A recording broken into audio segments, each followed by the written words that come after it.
বোন আমার, 12 বছর 15 বছর বয়সে তুমি কেন বিবাহের পূর্বে আরেকজনকে তোমার শরীর ধরতে দাও? আর যুবক ভাই আমার, কি বলিস কি তুই? এই পৃথিবী আর পৃথিবীতে যা আছে এর চেয়ে মূল্যবান হচ্ছে এই মেয়েটা। তুই এরকম মূল্যবান একটা জিনিস ওর ধরে ছুঁয়ে তুই ওকে ওর মূল্য কমিয়ে দিবি? এত বড় জুলুম ওর প্রতি তোর। তুই আল্লাহকে ভয় করিস না, তাই বলে এতটা কি বলিস তুই? তুই কি কারো গাড়ির গ্লাস ভাঙছিস জীবনে? না। কেন ওর লস হবে? তুই কি কোনোদিন কোনো মানুষকে ঘুষি দিছিস? না। কারণ তাহলে ও বেচারা কষ্ট পাবে। তুই কি জীবনে কারো পেটে ছুরি ঢুকাই দিছিস? না। ও মরে যাবে, তাহলে ওর ফ্যামিলি ক্ষতিগ্রস্ত, লসে পড়ে যাবে। তুই কি কারো টাকা মারছিস কোনোদিন? না। তাহলে ওর ফ্যামিলি টাকার কারণে কষ্ট পাবে। তাহলে তুই কেন তুই এত ছোট ছোট বিষয়গুলো খেয়াল রাখিস যে আরেকজনের লস হবে? তাহলে তুই এই মেয়েটার জীবনটাকে তুই কি করলি? তুই পুরো পৃথিবী আর পৃথিবীতে যা আছে সবকিছু বিক্রি করলে যে সম্পদ হবে, সবকিছু অর্জন করলে যে অর্জন হবে, এর চাইতে মূল্যবান তুই ওকে সতীত্ব থেকে বের করে নিয়ে আসলি। তুই তোর সামান্য ডিজায়ার ফুলফিল করার জন্য, যেটা আল্লাহ তোর জন্য বৈধ করেছে, কবুল বললে তোর বাপের দোষ, আল্লাহর তো দোষ না। তোর বাপের দোষ, সমাজের তো দোষ না। তোর বাপ তোকে বিয়ে করে না ভাই আমার। তোর বাপ মনে করে তুই ছোট, 18 বছর বয়স। তোর বাপ মনে করে তোর বাপ 16 বছর বয়সে হস্তমৈথুন করছে, তোর 22 বছর, তুই এখনো ছোট নুনু খাস, দুধু খাস। তোর বাপের অজ্ঞতা, ইসলামের দরুদ দিবি কেন তুই? তোর বাপ 13 বছর বয়সে চাস্তবন জাটতবন নিয়ে পালাই গেছে, এরপরে সবাই মিলে ধরে আনছে। এরপরে তোর বাপের তোর দাদারা বলছে কলিযুগ কলিযুগ শেষ হয়ে গেছে। 20 বছর আগে কথা বলতেছে। তোর বাপ 14 বছর বয়সে লুকায় লুকায় খেরেছি ওই কি। আরে ভাই, আপনি শহরের ভাই, শহরের বয়স কত হয়েছে? হ্যাঁ, আর সব মানুষ শহরে গেলাম, আমি দেখছি তো ঢাকা শহর খালি হয়ে যায় কেন? তাহলে ঈদে আমারে বলেন না যে আমরা না ঢাকা শহরের থেকে কিছু বুঝি না। হ্যাঁ, এবার বলবেন না আমাকে, আমি বাংলা পড়িনি, একটু পড়ি, এবার বলার দরকার নেই আমাকে। না, আমরা জানি আপনার সব মানুষই গেরামে, ঢাকা শহর ঈদ হলে সব খালি হয়ে যায়, ওই যায়। হ্যাঁ, তোর বাপ ওই যে কেউ বলি না যে সুপারি বাগান চেনেন না, ওই যে খেরের চিন, এগুলো বোঝেন না বলেন না আমার যে কন্টেন্ট কনটেক্সটে কথা বলা বুঝা। হ্যাঁ, সেগুলো তো বলার দরকার নেই। কেমন আমি জানি আপনি বোঝেন না, বুঝের ভান করবো। আচ্ছা, তো তোর বাপে 14 বছর বয়সে এই বাঁশবাগান আশবাগানে যে জেনায় লিপ্ত ছিল, তোর বয়স 25, এখনো ছেলেটা বড় হয়নি। তো দোষ ইসলামের এখানে? তোর বাপের, তোর জান্নাতের প্রতি পরোয়া নেই, তোর টাকার প্রতি পরোয়া আছে। তোর বাপ তোর জান্নাত সেট করতে চায় না, তোকে নাকি ভালোবাসে। তোর বাপ তোর ইজ্জতের পরোয়া করে না, তোকে নাকি ভালোবাসে। তুই নাকি ভালো মানুষ, পৃথিবী আর পৃথিবীর সবচেয়ে সম্পদশালী জিনিসটাকে শুধু একটা এই মুখে মুখে চুমু দিয়ে একটা ওই যে এভাবে ছবি তুলেছি,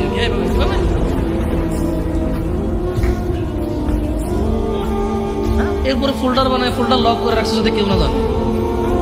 এরপরে ওই মেয়ের বিয়ে ঠিক করে ধমক দেয়, ছবি পাঠাবো একটা একটা। সামান্য ডিজায়ার ছিল তোর, হালাল ভাবে আল্লাহ দিয়েছে। একটু সবর কর, একটু সবর কর। তুই ক্লাস 5-এ পড়তেছিস, 6-এর জন্য ওয়েট করতেছিস না? তুই ক্লাস 8-এ পড়িস ভাই আমার, ছোট পিচ্ছি সোনামণি ভাই আমার। তোকে আমি আমার মাথায় রাখি, তুই বলছিস রাগ করিস না। তুই বললে আমি না, অত তো সিনেমা নাটক দেখি না। তোরাই কোস, তুই বললে আপন, তাই তোরা আপন করে বলতেছি।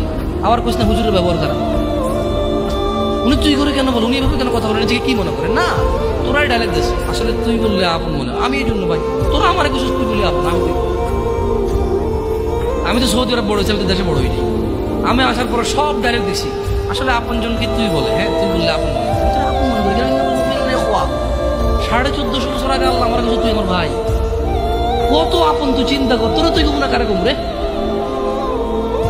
ভাই আমার, তুই আমার আচরণে যাইস না। হ্যাঁ, তুই আমার কত পুরনো ভাই তুই জানিস। আমার মায়ের পেটের ভাইটা আমি যেদিন জন্ম হয়েছি বুঝতে পারছি, সেদিন আমাকে আমার বাপ মা, আমার পরিবেশ বলছিল আমার মায়ের পেটের ভাই। কিন্তু অ্যাজ এ মুসলিম তুই আমার ভাই, 1450 বছর আগে এটা ঘোষণা হয়ে গেছে। তোকে যদি আমি তুই না বলি, আদর করে না বলি, আপন না মনে করি, কাকে মনে করবো? তুই তো আমার, তুই তো আমার আপন। এমন করিস না ভাই আমার। তোর বয়স সবে 14 বছর। একটু অপেক্ষা কর, একটু অপেক্ষা কর। বাপ বিয়ে করেছে, তুই পৃথিবীতে আসছিস, তুই এমনি এমনি আসিস। তুইও বিয়ে করবি, তুইও পৃথিবীর সমস্ত সুখ পাবি ইনশাআল্লাহ। তোর ছেলে সন্তান এমনি এমনি আসবে না, তুইও আল্লাহর দেওয়া নিয়ামত উপভোগ করবি এবং আল্লাহর প্রশংসা করবি। অপেক্ষা কর ভাই, আমার অপেক্ষা কর। খবরদার, বেখেয়ালি হওয়া যাবে না, বেখেয়ালি হওয়া যাবে না। আর নিজের সামান্য ডিজায়ারকে ফুলফিল করার জন্য পৃথিবীর সবচেয়ে দামি সম্পদটাকে সবচাইতে সস্তা নিকৃষ্ট করে দেওয়া যাবে না। কেমন? বিয়ের পূর্বে কোনো মেয়ের গায়ে হাত দিবি না ভাই আমার, খবরদার। বিয়ের পূর্বে কোনো মেয়ের সাথে কথা বলবি না, খবরদার। তোর যোগ্যতা নেই ওর সাথে কথা বলার। তুই কে রে? বামন হয়ে চাঁদের দিকে হাত বাড়াবি না। আমার বোনরা চাপ, ওয়াল্লাহি যেদিন ইসলামী শাসন আসবে, যেদিন ইমাম মেহেদী আসবে, যেদিন ঈসা আলাইহিস সালাম আবার আসবে, ওনার বন্ধের উপর যারা হাত দেবে উনি হাত কেটে ফেলবে। তুই বামন হয়ে চাঁদের দিকে হাত বাড়াইস না। আমার বোনরা চাঁদ, ইসলাম মেয়েদেরকে চাঁদ বলেছে আর তোকে বামন বলেছে। বেটা তুই বেটা ছেঁড়া খাতায় শুয়ে লাখ টাকার স্বপ্ন দেখিস, বিয়ের আগে মেয়ের গায়ে হাত দিস? সাহস কর, তোর সাহস কর। তুই জানিস না মুহাম্মদ সাল্লাল্লাহু আলাইহি সাল্লাম বলছে নেক স্ত্রী দুনিয়াতে যা আছে ওর থেকে বেশি উত্তম। তুই কি করে ওর গায়ে হাত দিস বিয়ের আগে? তোর সেই যোগ্যতা আছে বল? তোকে আল্লাহ জাহান্নামে ফেলবে, তোকে আল্লাহ জ্বলন্ত আগুন নিক্ষিপ্ত করবে, তোর শরীর পচবে, তোর শরীরের গন্ধে জাহান্নামে থাকতে পারবে না। তোকে এত নিকৃষ্ট। তুই রাগ মায়ের সাথে করিস? তুই কে রে? তুই কি রে? তুই কত নরম ছেলে তুই জানিস? তোর পায়খানার প্রেশার আসছে তুই বলতে পারিস না, এটা কখন বের হয়ে গেছে সেটাও তুই বলতে পারিস না। তুই এটা হাতে নিছিস আর তুই পায়খানা খাচ্ছিস। তোর ওই অবস্থায় তোর নিরাপত্তা দিয়েছিস, তোর ওই অবস্থায় সে তোকে নিরাপত্তা দিয়েছে। তুই এতটাই নরম ছিলি যে তারা ভয় থাকতো যদি তুই ওদের পিঠের নিচে এসে মারা যাস। তোকে 3টা 4টা 5টা কাঁথা দিয়ে এক সাইডে রাখে নাই, তুই যদি পাল্টি খেয়ে পড়ে যাস। নিজেরা স্বামী স্ত্রী একটু কম জায়গায় শুয়েছে, কখনো কখনো মেঝেতে বিছনা করে তোর বাপে শুয়েছে, তোর মা তোকে নিয়ে খাটে শুয়েছে, তুই যাতে না পড়ে যাস। তুই রাগ করিস? তুই কে রে? তোর ছোটবেলাকে তুই বাদ দে রে, তুই তোর ওই ছোটবেলাটাকে বাদ দে যখন তোর মা তোকে এভাবে ধরছে তোর ভালোর জন্য। তুই খাস না এইভাবে 5 রকমের ডাল দিয়ে 3 রকমের সবজি দিয়ে তুই খাস না, তোকে এইভাবে জোর করে খাওয়াইছে, তুই খাবো না বলতে পারিস না। তুই ওই ছেলে রাগ দেখাস রে, ওই ছেলে রাগ দেখাস তোর মায়ের সাথে। বললো যে 3 ভাই আছে, মায়ের জামা কাপড় ঈদে আমি কিনে দিই, মা অসুস্থ হলে ডাক্তারের কাছে আমি নিয়ে যাই। বললাম যে তোর মা যখন তোকে পেটে নিল, তোর মায়ের পেটটাকে তো 4 ভাগ করে নাই যে এই অংশে তুই থাকবি, এই অংশে আসতেই পারবি না, তোর বাকি 3 ভাই আসবে। তুই কেন তোর মাকে এটা মনে করিস না যে তুই মায়ের একমাত্র সন্তান? এই পৃথিবীতে কোনো সন্তান তার মা বাবার কৃতজ্ঞ হওয়া তো ইম্পসিবল। যারা জীবিত আছে অথচ আল্লাহর কাছে মাপ চেয়ে গুনাহকে নেকিতে পরিবর্তন না করে এমনিতেই মরে গেল হঠাৎ রাত দুপুরে, হঠাৎ মরে গেল দিন দুপুরে অথবা সকাল সন্ধ্যায়, হসপিটালে, অ্যাক্সিডেন্টে, বসে শুয়ে ঘুমে, দীর্ঘদিন অসুস্থ হয়ে হঠাৎ মারা গেল। তার গুনাহগুলো গুনাহ রয়ে গেল, এগুলো তার জাহান্নামে যাওয়ার কারণ হয়ে বসবে। অথচ গুনাহগুলোই নেকিতে পরিবর্তন করতে পারতো সে বেঁচে থাকা অবস্থায়। এই যে নিঃশ্বাস চলা অবস্থা যদি বলতো যে ইয়া আল্লাহ আর করবো না, তুমি সাক্ষী, আমি করলে তো তুমি দেখবাই, কোথায় করবো তোমার থেকে লুকিয়ে। তুমি দেখো আর চুরি ডাকাতি জেনা ব্যভিচার নেশা মিথ্যা কথা কিচ্ছু বলবো না, তবে তুমি আমার আগের গুনাহকে যেমনটা তুমি কোরআনে ওয়াদা করেছো যে নেকিতে পরিবর্তন করো তুমি করো, আর তুমি দেখো আমি আর গুনাহ করবো না।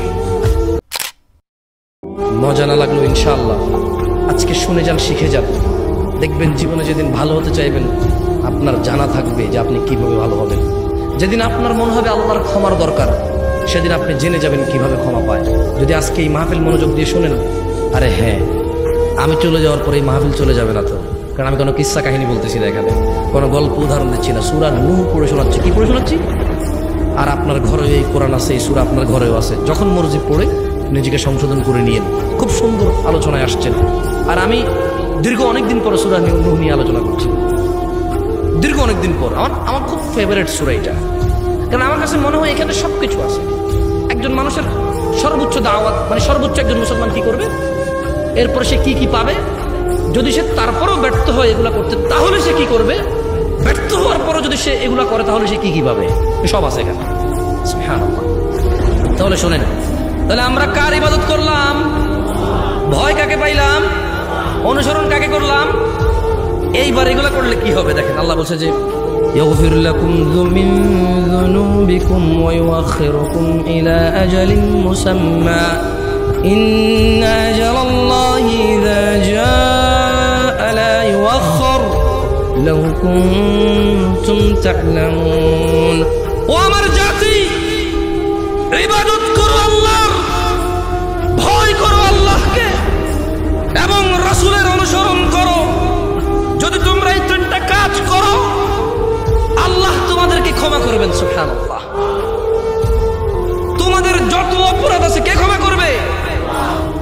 ওয়া ইউআখিরুকুম ইলা আজালিন মুসাম্মা। তোমাদেরকে তিনি এই যে অপরাধগুলো করে ফেলেছো, যদি তোমরা এই অপরাধী তোমরা একেবারেই তোমরা আল্লাহ দ্রোহী, আল্লাহর এবং তার রাসূলের কোনো কথা মানছো না, এবার শুধু আল্লাহর ইবাদতটা করো, আল্লাহকে ভয় করো, তাহলে আল্লাহর নবী বলছে যে আল্লাহ তোমাদের অপরাধ ক্ষমা করবে। ওয়া ইউআখিরুকুম ইলা আজালিন মুসাম্মা, এবং তোমাদেরকে তিনি একটা নির্দিষ্ট সময় দেবে, মানে তিনি তোমাদেরকে হায়াত দেবে, বাঁচায় রাখবে যাতে ভালো কাজ করতে পারো। মানে গুনাহগার হয়ে তুমি মরবা না, আর কি লাগবে? একটা মানুষ গুনাহগার হয়ে মরবে না, সে আল্লাহর ইবাদত করবে, আল্লাহকে ভয় পাবে, রাসূলের অনুসরণ করবে, তাহলে আল্লাহ তাকে সময় দিবে, অবকাশ দিবে, নির্দিষ্ট একটা সুযোগ দিবে যাতে সে ইবাদত করে আল্লাহ প্রিয় হয়ে পৃথিবী ত্যাগ করতে পারে। এবং নূহ আলাইহিস সালাম বলতেছে, ও আমার জাতি জেনে রাখো, ইযা জা ইন্না আজালাল্লাহ, আল্লাহর দেওয়া নির্দিষ্ট সময়, ইযা জা, যদি আল্লাহর দেওয়া মৃত্যু তোমার জন্য চলে আসে, আল্লাহর দেওয়া ধ্বংস যদি তোমার জন্য চলে আসে, লা ইউআখার, দেরি হবে না। লাউ কুনতুম তা'লামুন, আমার জাতি যদি তোমরা জানতে। তাহলে আমরা প্রায় এখন ৬-৭টা শিক্ষা পেয়ে গেলাম। কয়টা শিক্ষা পেলাম আমি বলতেছি, দেখেন। তাহলে নূহ আলাইহিস সালাম দাওয়াত দিল আল্লাহর ইবাদতের এবং আল্লাহকে ভয় করার এবং নূহ আলাইহিস সালামকে অনুসরণ করার, যেহেতু ওনার জাতি। এই তিনটা দাওয়াত। আচ্ছা, এই তিনটা দাওয়াত মানলে আল্লাহ ইনস্ট্যান্ট সঙ্গে সঙ্গে দুটা জিনিস দিয়ে দিবে। কি দিবে? একটা ক্ষমা করে দিবে। কি করবে? আর একটা, এই ক্ষমার পরে তিনি কিছু নির্দিষ্ট সময় দিবে যাতে তোমরা ভালো হয়ে যেতে পারো, যাতে তোমরা আল্লাহর প্রিয় বান্দা হয়ে যেতে পারো। কিয়ামতে আল্লাহ তিন ব্যক্তির উপর দয়া করবে না। এর মধ্যে একজন যার পায়ের নিচে টাকনুর নিচে প্যান্ট পরেছে, জামা কাপড় পরেছে, জুলাইখা কি কোনোদিন অন্তরে কষ্ট পেয়েছে? আমার বাচ্চা আল্লাহ কোথায় করবে?